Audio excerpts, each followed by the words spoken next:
Welcome, Valpo fans, to this week's edition of Valpo Football Weekly, brought to you by Regional Federal Credit Union. I'm Aaron Levitt, here with Valpo football head coach Landon Fox. Coach Fox coming off a tough one last Saturday. Morehead State a 6-point loss. And we've been a team all season long, it feels like, capitalizes on others' mistakes. We haven't beaten ourselves.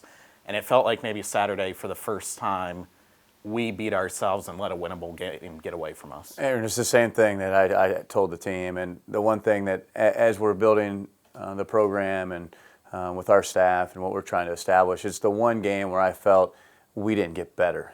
And when you look back and say some of the things that we did that you could reflect on and say, hey, we're making strides. I didn't feel that way this game in terms of our ability to get the ball at the 13-yard line after a turnover, come away with no points. We drive down, we get the ball at the 5-yard line, come away with no points. And when you do those things and you can't capitalize on those mistakes you're talking about, you're going to have a hard time winning in a game. And then on top of it, giving up big plays. So, we give up a 76-yarder and I think an 83-yarder, and you're going to have a hard time beating football teams that way.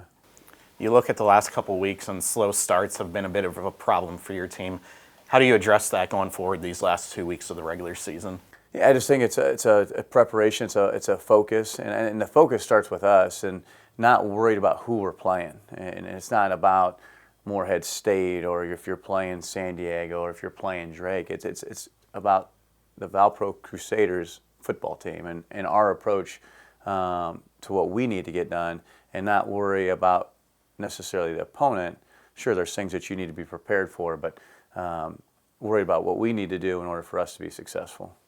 You look at some of the standouts from Saturday's game. I think the trio of wide receivers, Deuce LaRose, Ali Reese, and Oscar Lopez, three guys who probably came into the season a bit unheralded and have really stepped up and found their roles, and they combined for 21 receptions the other day. How have they found their roles as we've gotten deeper into the season? Yeah, I think as the receiver group, that's a big question mark in terms of the experience that left in terms of graduation from a year ago. Well, we didn't have a lot of guys with a lot of experience, and for those guys to continue to develop is a credit to them and what they've been able to do in their preparation. But Coach Figueroa, Devin Figueroa, our wide receiver coach, what he's done with that group, and so very, very proud of that group in terms of what they've been able to accomplish and continue to get better as the year's gone along. On the defensive side of the ball recently, Jamari Booker's been racking up the numbers tackles-wise. Everyone knows Nick Turner, kind of the heart and soul of the defense. But someone who's really stepped up, especially over the last few weeks, has been Jackson Pfeiffer.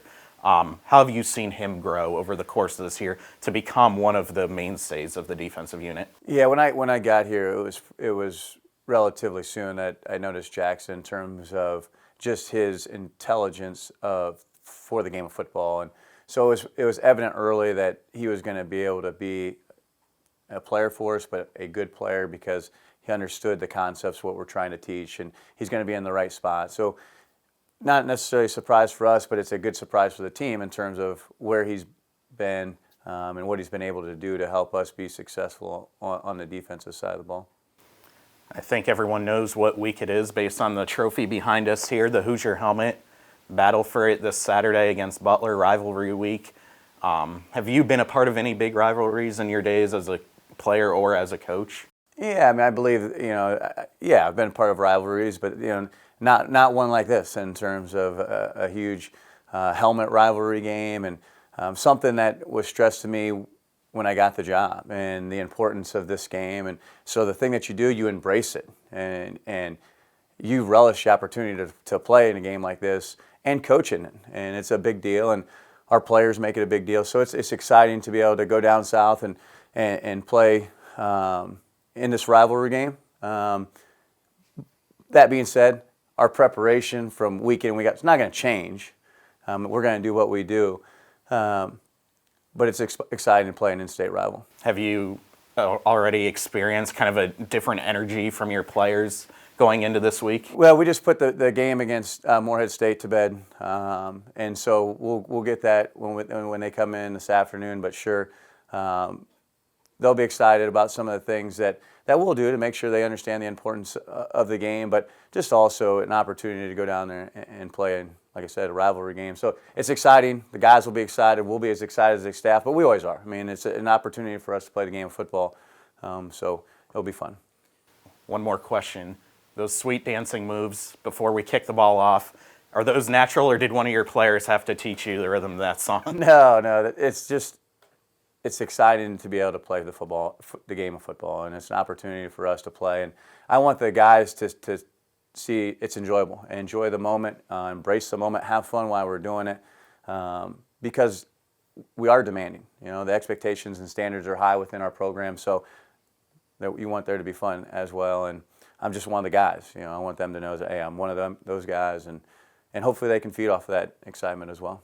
Well, you'll have to wait 2 Saturdays to see the dancing moves on the sideline, but this Saturday is a big one. At Butler, the battle for the Hoosier helmet. Coach, good luck. Thank you. You can catch all the live coverage links for the game against Butler Saturday at valpoathletics.com.